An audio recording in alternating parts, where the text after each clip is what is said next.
Well, hello, everybody. It's Jared from Capture the Magic. And given the recent, I guess you could say, backlash about Disney's pricing and even mainstream articles talking about it, the Wall Street Journal had one where they even said people inside of Disney were growing worried about the price hikes in the company, and other articles out there saying very similar things, along with the fan base themselves have saying, especially since 2019, how the pricing at Disney has gotten almost out of control. And while at the same time, the perks have been taken away from what you get on a Disney World vacation. So a lot of people, myself included, have been wondering, is Disney perhaps going to at least slow down on the price hikes and seemingly try and get more in favor with the fan base? And then this morning they came out with the 2025 Mickey's Not So Scary Halloween party ticket prices. And the top price on this party now is $230. What did you say? That is the most it's been. That is over a $30 price jump from last year's high-end ticket prices on there. So we have an article from Blog Mickey where they talk about this. They said, Walt Disney World has revealed a massive jump in ticket prices for the 2025 edition of Mickey's Not So Scary Halloween Party, pushing the boundaries and exploring just how much guests are willing to pay to attend Magic Kingdom's exclusive Halloween party. While the lower end of the ticket price remains the same at $119, the upper end has jumped an astonishing $30 from last year's $199 to $229 this year. The increase in pricing comes with no major updates to the party, but it also comes on the heels of every event date selling out last year.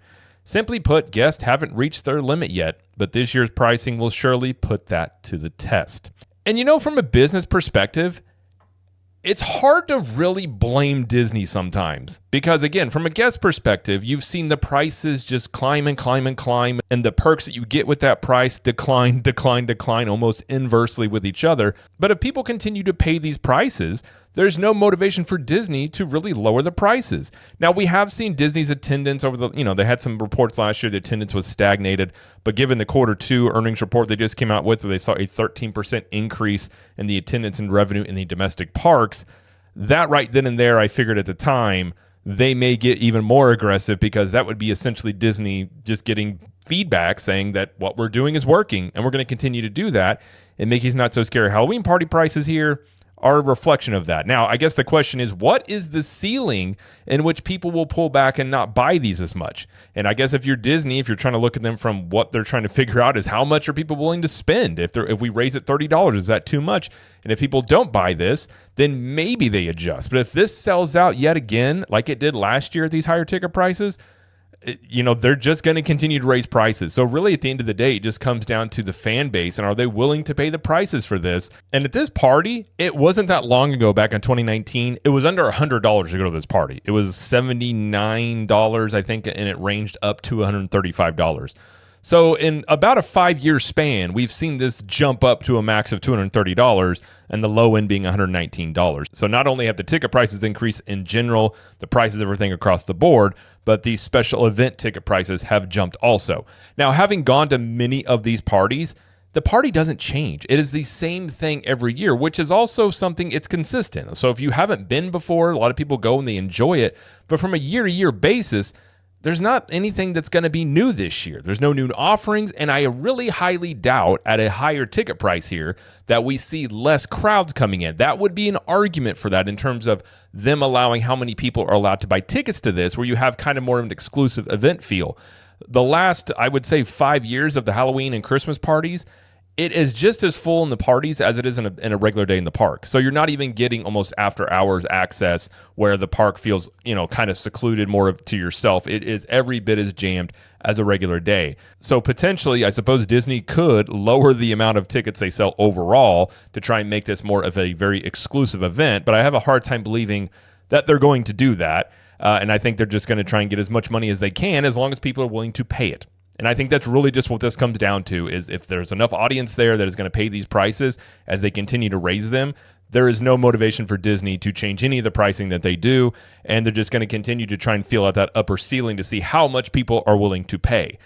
And along with that, in surprising news, they have a new Pirates of the Caribbean lounge that they're going to be opening. There's no open date for it yet. It's going to be called Beacon Barrel. Now, I do think this is a good idea in terms of a lounge and something people would probably want in a theme park, but they've done something very interesting, and they're even losing Blog Mickey on this. And I like to use Blog Mickey because they don't really go too much into, their opinions that often, as they many times just report the facts of the thing. But even here on Blog Mickey, they're really questioning this. And it says, new Beacon Barrel Pirates Bar to debut exclusively during the Not So Scary Halloween party, I think. And he says, in what is perhaps the oddest dining reservation story that I've covered to date, it appears that the Beacon Barrel Pirates of the Caribbean Tavern will debut exclusively to guests attending Mickey's Not So Scary Halloween party. Updated messaging on the Walt Disney World website says that guests attending Mickey's Not So Scary Halloween party can make advanced dining reservations for Beacon Barrel, and then says that further information about dining reservations will be released at a later date. A plain reading of that suggests that resort guests will be able to make reservations for dates and times during Mickey's Not So Scary Halloween party, whereas all other guests will have to wait a few days to make reservations. It's unclear if guests booking on June 16th will be limited to Not So Scary dates or not. He says, heck, it's not even clear when the bar opens.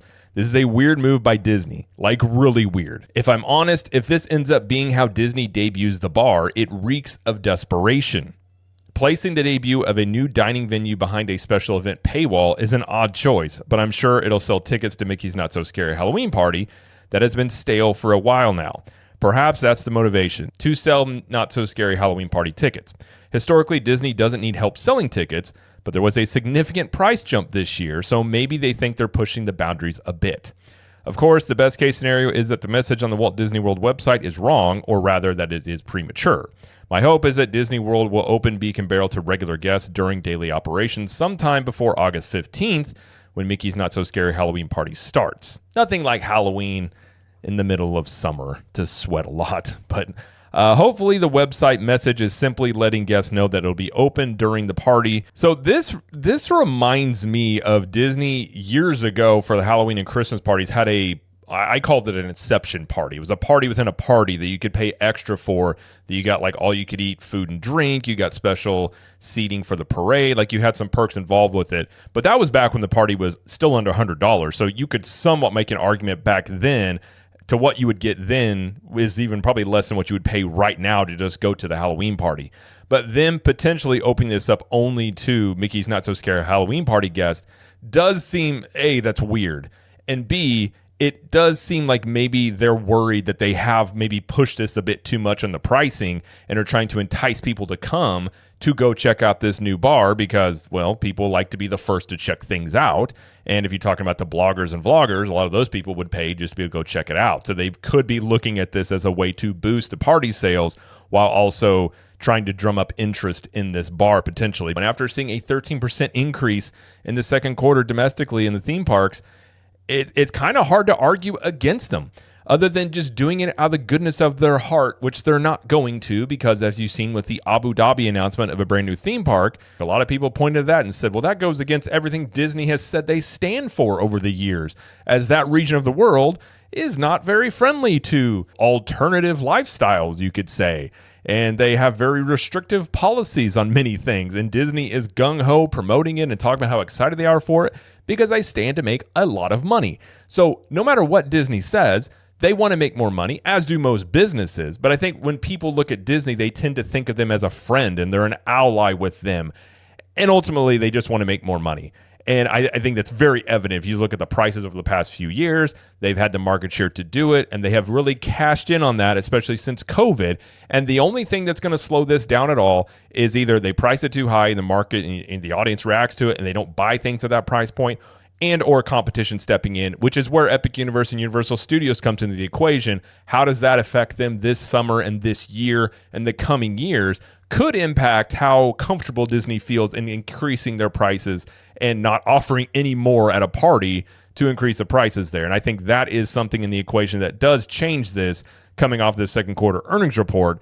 But that is yet to be determined how that is going to affect them and if people are willing to pay the prices for this ticket at this party. And as it currently stands, I don't see anything that's going to change the way Disney's going to price things. They're just going to continue to go higher and get as much as they can as long as the market tells them that they can. Now, I still contend Disney has done a lot of brand damage. I think as time goes on, they continue to do this. There will be a point in which people won't pay this anymore because you're running into issues like people having discretionary income, a lot of this stuff based on the economy. But if the economy does really ramp up and people have more money, I can bet you that Disney is going to continue to raise prices because people are going to want to go do things, especially after the last few years where a lot of people have been holding onto their money a lot more and just really trying to get by. And if they get through this summer without much of an impact from Epic Universe and they go off the second quarter earnings report, and let's say the third quarter earnings report is solid as well, I don't think there's any slowdown to these price increases across the board again until people just stop paying it. And I don't know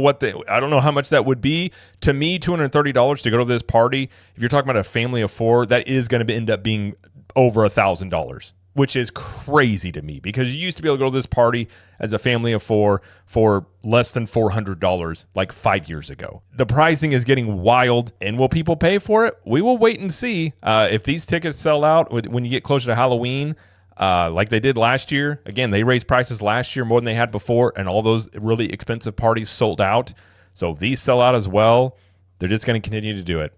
So I don't know what else to say, but if you're hoping for price hikes from Disney slowing down anytime soon, I think this is pretty good evidence it's not going to happen. And I don't think it would take very long before we're talking about almost $300 at the highest end ticket prices to do a Halloween party and Christmas party at Disney if this trend continues. And again, you're talking about less than 5 years ago, it was under $100 on some of the dates to do this. So we will have to wait and see on that. But if you are looking to go to Mickey's Not So Scary Halloween Party, it's still on the lower end, the same price it was last year. But if you're looking to go not in the summertime when it's 90 plus degrees outside and you're dressing up in Halloween costumes, we've done it. It's not the most comfortable experience, sweating all day long and night in costumes. But if you are looking to go closer to Halloween, you are going to be paying a much higher price for it now than you were even last year, especially just a few years ago. We'll have to wait and see how it shakes out. But either way, that's going to be it, though, for this video. If you like this video, please like it and subscribe to the channel as we do lots of coverage here of Universal Studios, Epic Universe, Disney World, and pop culture.